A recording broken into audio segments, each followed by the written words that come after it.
सम्मानित साथियों, नमो बुद्धाय, जय भीम। हमेशा की भांति एक बार पुनः हम लेकर उपस्थित हो चुके हैं आज का क्रांतिकारी अंबेडकर संदेश लेकर। आज के अंबेडकर संदेश में जो विषय रहेगा वो हम आपको बता दें। बौद्ध धर्म और हिंदू धर्म में जमीन आसमान का फर्क है। इस विषय पर बाबा साहब का क्रांतिकारी भाषण होता है बुद्ध जयंती के अवसर पर।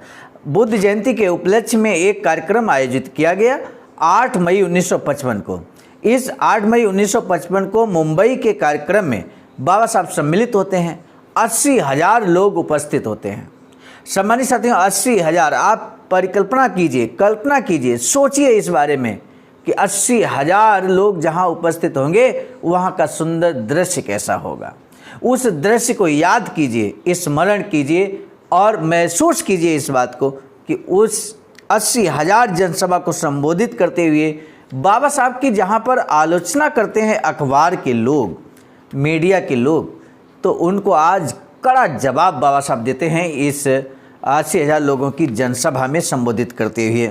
सामान्य साथियों, किस आखिर बाबा साहब पूछते हैं कि आपको आलोचना करने का अधिकार है अथवा नहीं। सबसे पहले ये जान लेना चाहिए आखिर ऐसा क्यों कहते हैं बाबा साहब। ये भी बहुत ज़रूरी है। आज के अंबेडकर संदेश में एक महत्वपूर्ण बाबा साहब कहते हैं इसी जनसभा में, कहते हैं मैं जब तक जिंदा हूँ तब तक डरने की आवश्यकता नहीं है। किस परिप्रेक्ष्य में इस बात को कहते हैं ये भी आज के अंबेडकर संदेश में आप जानेंगे।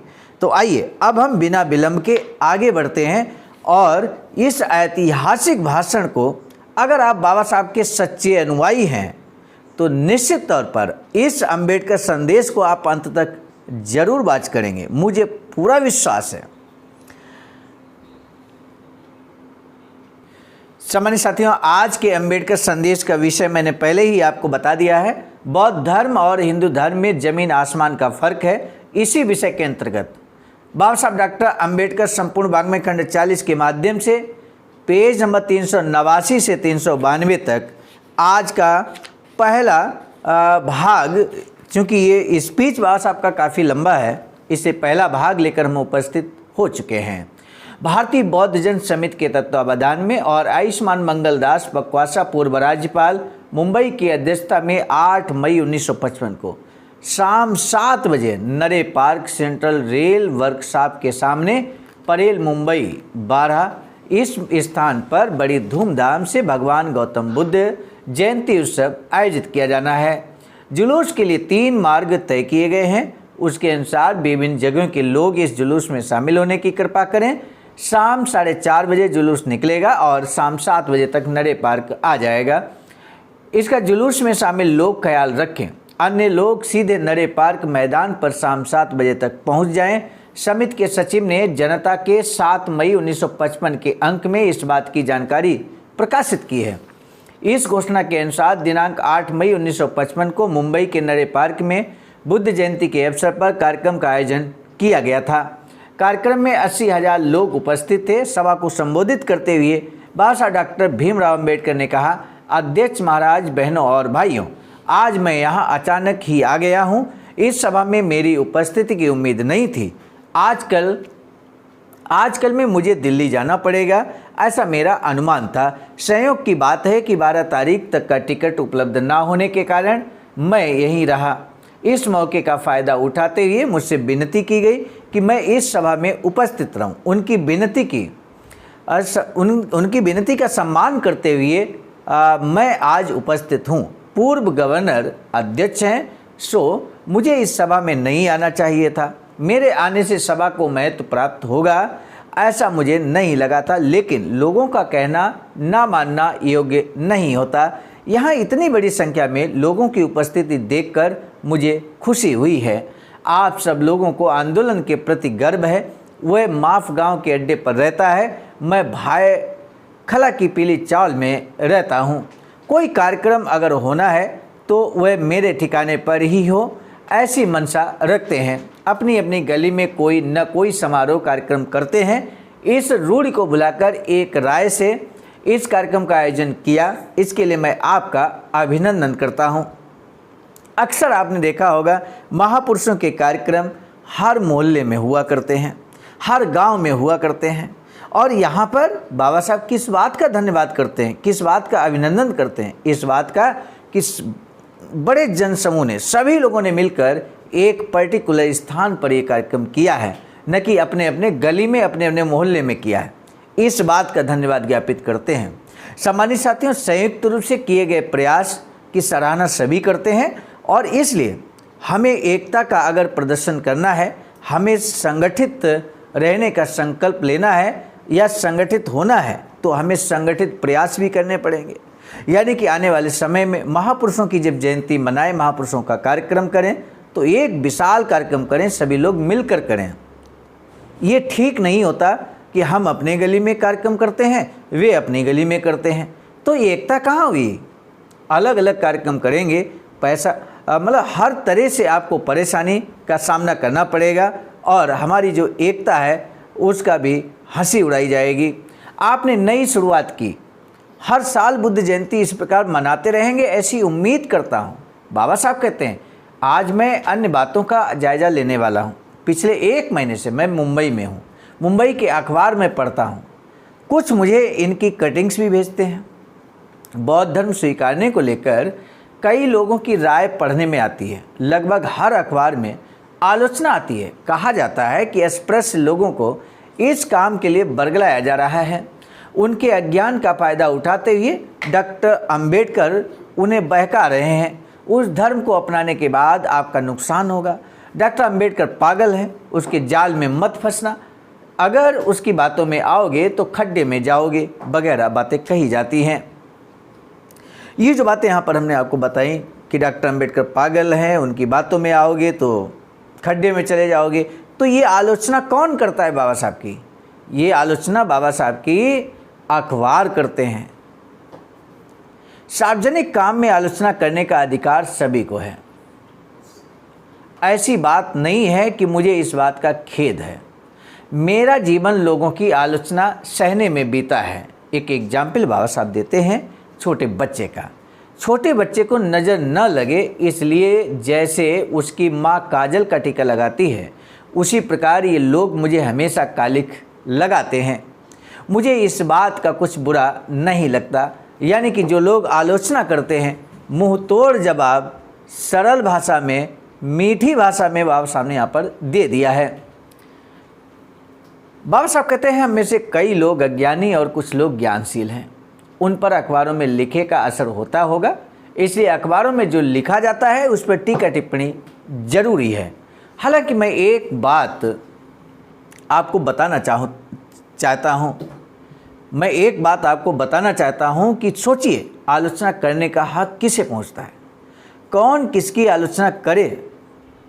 आलोचना लोग करते हैं, अखबार करते हैं, हमें उसकी चिंता नहीं है। बाबा साहब कहते हैं हम पर कोई उसका असर नहीं पड़ता। लेकिन आलोचना, इस बात को मैं सोचना चाहिए, आलोचना कौन किसकी करे, किसको किसकी आलोचना करनी चाहिए और किसको किसकी आलोचना नहीं करनी चाहिए, किसे है आलोचना करने का अधिकार। इन महत्वपूर्ण प्रश्नों पर बाबा साहब अपनी बात को ज़बरदस्त तरीके से रखते हैं। कहते हैं जिसके पास सहानुभूति है, जिसके पास सहानुभूति है उसी को आलोचना करने का अधिकार भी है। आगे बाबा साहब कहते हैं सुरक्षा करने वाले को ही आलोचना करने का अधिकार है। जान से मार डालने वालों को आलोचना करने का अधिकार नहीं होता। और बहुत शानदार एग्जाम्पल देते हैं बाबा साहब, इतना सुंदर एग्जाम्पल देते हैं जिसे आप समझ जाएंगे कि आलोचना करने का अधिकार किसको होता है। सम्मानित साथी, ये उदाहरण हम आपके समक्ष रखें, इससे पहले हम जरूर आपसे निवेदन करना चाहेंगे कि अगर आपने हमारे इस चैनल आवाज़ का ऑफिशियल को अभी तक सब्सक्राइब नहीं किया है तो चैनल को बेल आइकन के साथ ज़रूर सब्सक्राइब कर लीजिए, क्योंकि इसी चैनल पर नियमित सुबह 5 बजे हम अंबेडकर संदेश के माध्यम से बाबा साहब का कोई न कोई भाषण आपके समक्ष रखते हैं। उदाहरण बाबा साहब क्या देते हैं? कहते हैं भगवान बुद्ध का चचेरा भाई देवदत्त शिकारी था। उसे शिकार करने का शौक था। तीर कमान लेकर वह पक्षियों का शिकार करता था। भगवान बुद्ध अहिंसा के पुजारी। देवदत्त की करनी भगवान को पसंद नहीं थी। भगवान गौतम बुद्ध को पसंद नहीं थी। वह कहते निरपराध जानवरों की जान मत लेना। अन्य लोग उनसे कहते तुम नामर्द हो, तुम क्षत्रिय नहीं हो। ये भगवान बुद्ध से कहा। एक बार देवदत्त ने शिकार के लिए जाना तय किया। तब बुद्ध ने कहा मैं भी तुम्हारे साथ शिकार पर चलूंगा, लेकिन मैं एक तरफ बैठा रहूंगा, आप लोग शिकार करें। वे शिकार के लिए निकले। भगवान बुद्ध एक पेड़ के नीचे बैठ गए। देवदत्त वहाँ से चला गया। कुछ समय बाद जब आकाश से एक पक्षी नीचे गिरा, भगवान बुद्ध वहाँ बैठे थे। उन्होंने गिरता पक्षी देखा। उस पक्षी को तीर लगा था। भगवान ने उसके सीने में गड़ा तीर निकाला, उसे पानी पिलाया, अपनी छाती से चिपकाकर उसे गर्माहट दी, उसे होश में ले आए। तब तक देवदत्त पक्षी को खोजता हुआ वहाँ आ गया। उसने भगवान बुद्ध से पूछा, एक उड़ते हुए पक्षी को मैंने तीर मारा है, एक उड़ते हुए पक्षी को मैंने तीर मारकर गिराया है, वह कहाँ गिरा, क्या तुम्हें पता है? वह तुम्हारे आसपास ही गिरा होगा। भगवान ने कहा पक्षी मेरे पास है, उसके पेट में बाण था जिसे मैंने निकाल दिया है। उसके जख्म को धोया, गर्माहट देकर उसे होश में ले आया। देवदत्त ने कहा ये मेरा पक्षी है। इस बात को लेकर विवाद हुआ। देवदत्त ने कहा शिकार का यह नियम कि जो जानवर को मारता है वह उसका मालिक होता है। मैंने इसे मारा है इसलिए मैं इसका मालिक हूँ। भगवान बुद्ध कहते हैं जो मृतप्राय जीव की रक्षा करता है वही उसका मालिक होता है, मैं इसका मालिक हूँ। जो मारने वाला होता है वह उसका मालिक नहीं होता। दोनों में लंबे समय तक विवाद हुआ। दोनों ने बात पंचायत के सामने जाना तय किया। दोनों ने अपना पक्ष पंचायत के समक्ष बयां किया। पंचायत ने बुद्ध के पक्ष में निर्णय दिया, जो रक्षा करता है वही असली मालिक होता है, यही असली नीति है। इसीलिए अखबार वालों से मैं पूछना चाहता हूं कि आप हमारे रक्षक हैं या भक्षक? आप हैं कौन? हजारों सालों से हम समाज में रह रहे हैं। कोई सामने आकर बताए कि हमने अस्पृश्यों के लिए कुछ किया है। अस्पृश्यों के उद्धार के लिए जिन्होंने अपनी एक उंगली तक उठाने का कष्ट नहीं किया, उन्हें आलोचना करने का कोई अधिकार नहीं है। मैं ऐसे लोगों से कहना चाहता हूं कि मुंह बंद करके बैठे हैं। बाबा साहब एक बार फिर उदाहरण देते हैं और कहते हैं हमें अगर गड्ढे में गिरना हो तो हम गिरेंगे। अब तक आप लोग हमें गड्ढे में ढकेलते आए हैं, अब हमें खुद जाकर गड्ढे में गिरने की आज़ादी दीजिए। गड्ढे में गिरने का अधिकार, गलतियां करने का अधिकार हमें दीजिए। आपने किसी प्रकार की मदद नहीं दी। क्या आपने कभी अस्पृश्यों के बच्चों को विलायत भेजा? उन्हें ये जो स्कॉलरशिप मिलती है वे मैंने दिलाई हैं। ये ऊसर ज़मीनें क्या आपने अपनी मर्जी से दी हैं? हम अपने पैरों पर खड़े रहेंगे। हिंदुओं ने हमारे लिए क्या किया? उन्होंने एक ही सुधार किया, वह यह कि रेल से सफ़र करते हुए वे हमारे डिब्बे में बैठते हैं, वह भी इसलिए कि उन्हें पता नहीं होता। इस बात पर जोरदार हंसी प्रस्फुटित होती है। सम्मानित साथियों, 80,000 लोगों को संबोधित करते हुए बाबा साहब आगे कहते हैं कि पेशवा के समय में कौन किस प्रकार के कपड़े पहने, इस बारे में कानून थे।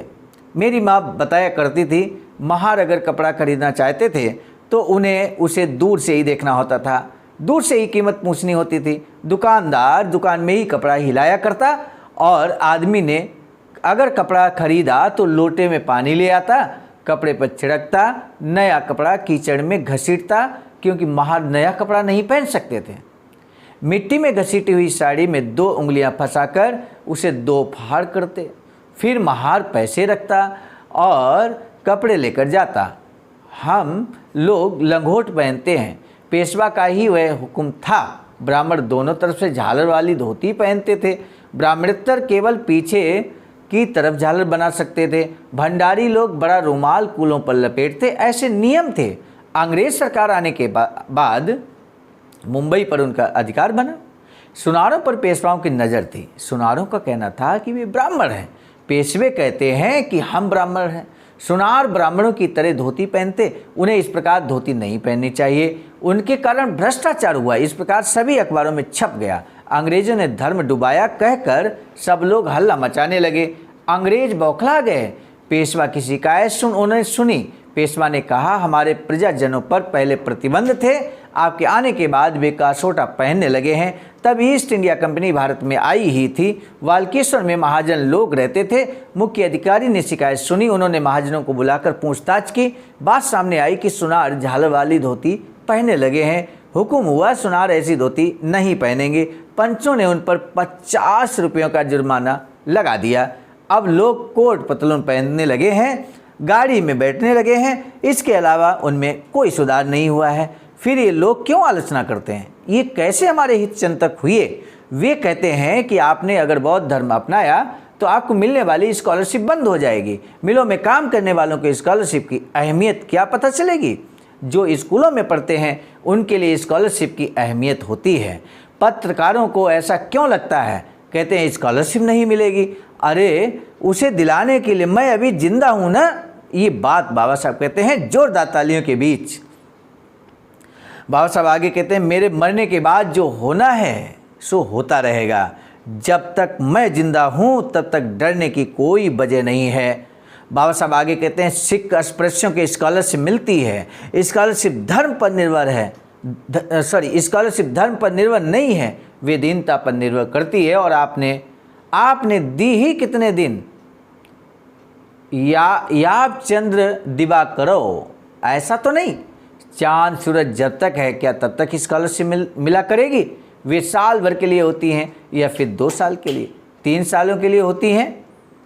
तब बाबा साहब आगे कहते हैं कुमकुम लगाना है तो पति जिंदा रहेगा या नहीं, इसका भरोसा होना चाहिए। सरकारी नौकरी कितने सालों तक टिकेगी? मैंने कुछ कहा और 5 सालों के बाद मुंशी साहब के पेट में दर्द होने लगा।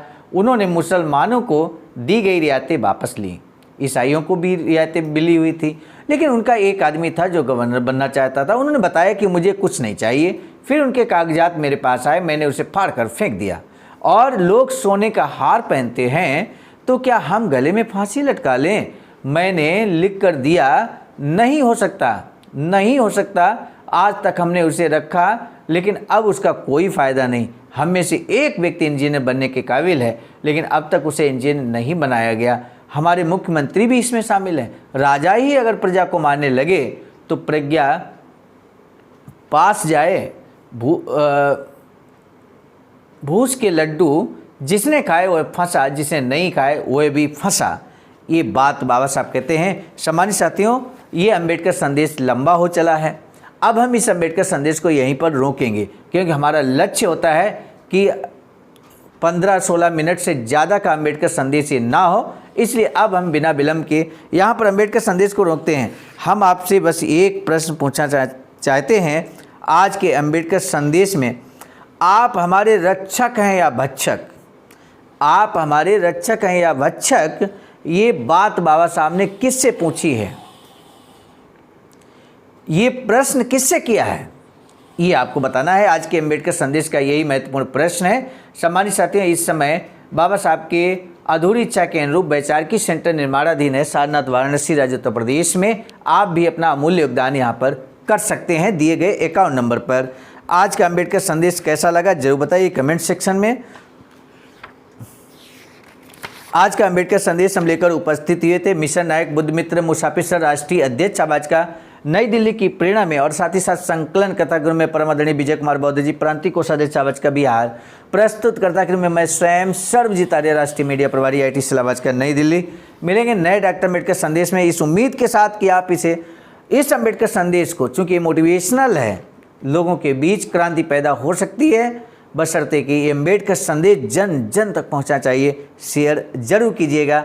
आपके मोबाइल पर जितने भी व्हाट्सएप ग्रुप हैं जो बहुजन समाज से रिलेटेड हैं, बौद्ध तथागत बुद्ध की विचारधारा मानने वाले लोग हैं, बाबा साहब की विचारधारा मानने वाले लोग हैं, ऐसे लोगों तक अम्बेडकर संदेश नियमित सुनने के बाद जरूर पहुंचाया करें। इसी निवेदन के साथ अब दीजिए इजाज़त।